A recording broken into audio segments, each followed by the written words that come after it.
कलमे कहते लब्बैक या रसूल अल्लाह, लब्बैक या हबीब अल्लाह, लब्बैक या रसूल अल्लाह।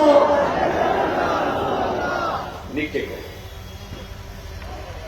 लब्बैक या रसूल अल्लाह, लब्बैक या रसूल अल्लाह। इसलिए का नाम रख दो हक महापंचायत। इसलिए मैं अपने उलमा से विनती करके कहूंगा लड़ाई बंदी, दो कानून तो बनाना पड़ेगा, चाहे मुस्कुरा के बनाओ या रो के बनाओ।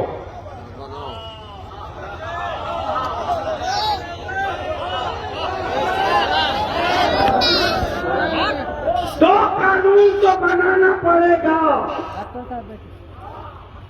चाहे मुस्कुरा के बनाओ या रो के, वरना हुकूमत कहीं की वो सुन ले।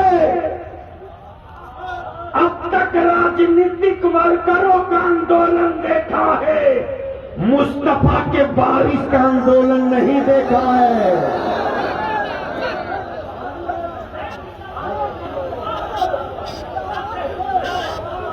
अब कोई नारा लगा के बीच से हिमायत का खड़ा होकर ठोक के लगा देखना।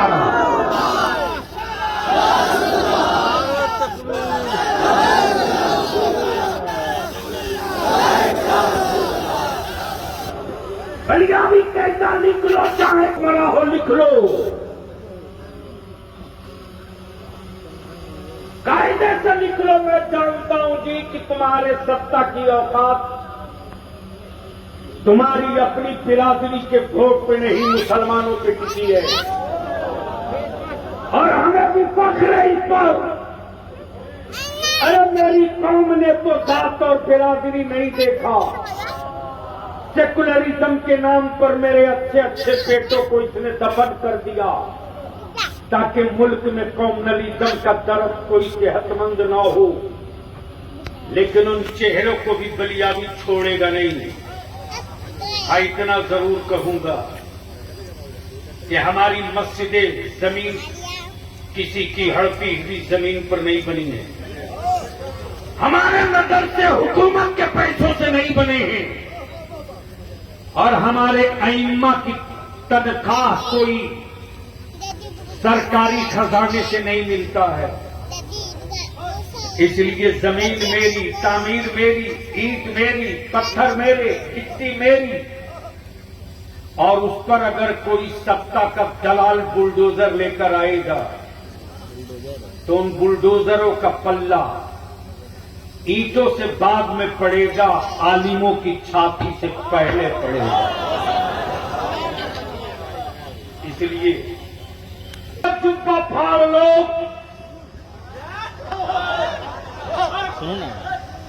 जब 3 तलाक पर मामला फंसा था तो कौन आया मैदान में?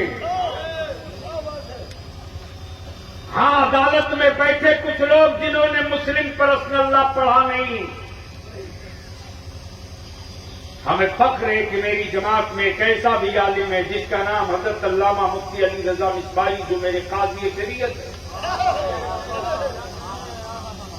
जब इन्होंने कलम उठाया और बात की तो उन्होंने कहा, बलियावी साहब घबराने के नहीं, पूरी ताकत से फौज खड़ी है पीठ पर। इसलिए ठीक कहा, किसी ने की जरूरत पड़ेगी तो पटना क्या दिल्ली भी चलेंगे। और बलियावी ने तो एक बार नहीं, ये नेको बार कहा है कि मुसलमान के बच्चों को फौज में जगह तो दो मेरे भाई। लेकिन मालूम है मेरे अजीज,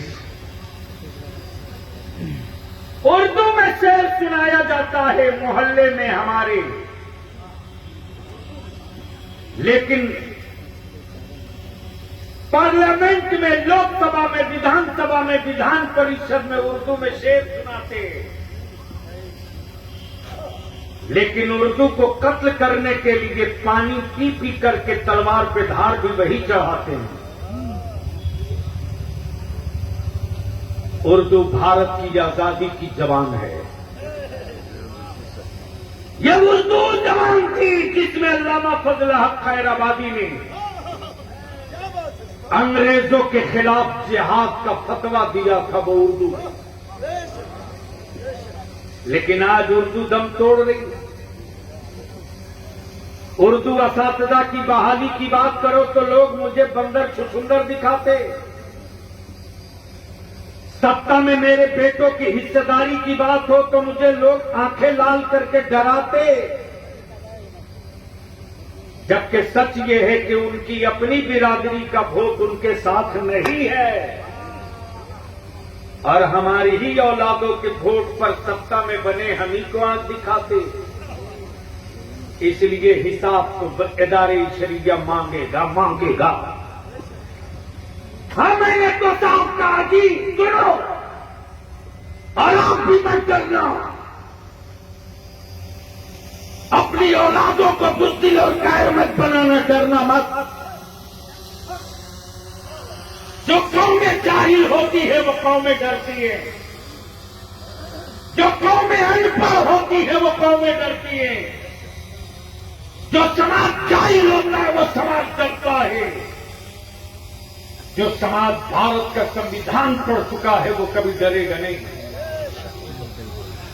इसलिए हम अपने असातिज़ा से भी गुजारिश करेंगे कि मदारिस में भारत के आईन, दस्तूरे हिंद, दस्तूरे एसासी का वो हिस्सा पढ़ा दिया जाए ताकि मदरसे का बटफारिक जब सर पे अमामा टोपी डाल बात करे और कहे कि भारत का संविधान तू ही नहीं मैं भी जानता हूं।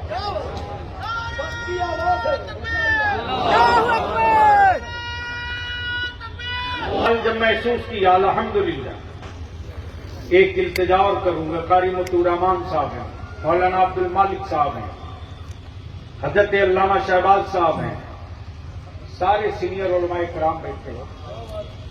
हम अपने बुजुर्ग उलमा से कहेंगे कि वक्त है हमें अपने से कम उम्र को आगे बढ़ाने का। हम अपने अजीजों को, अपने से जूनियर को थोड़ा सा मौका देंगे ना, तो वो खानदान की बैसाखी बने न बने, लेकिन दीन और मजहब और मुल्क की बैसाखी में ही पीलर बन जाएगा।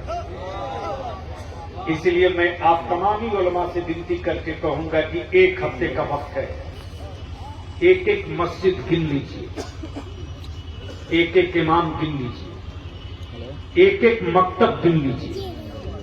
आने वाले दिनों में इस तहरीक बेदारी से जो महापंचायत, हक महापंचायत बनेगी, कोशिश है कि रमजान से पहले उसकी पूरी शबीह ठीक कर दें, ताकि आने वाले दिनों में अगर 10 घर 20 घर का कोई टोला भी बचा हो और वहां का हमारे लोग गरीब हो, मजदूर हो, बच्चे को पढ़ा ना पाते हो, उस गांव में भी हम मकतब डाल करके बच्चों के पढ़ाने का इंतजाम इसी पंचायत के थ्रू कर सकें। इसी के साथ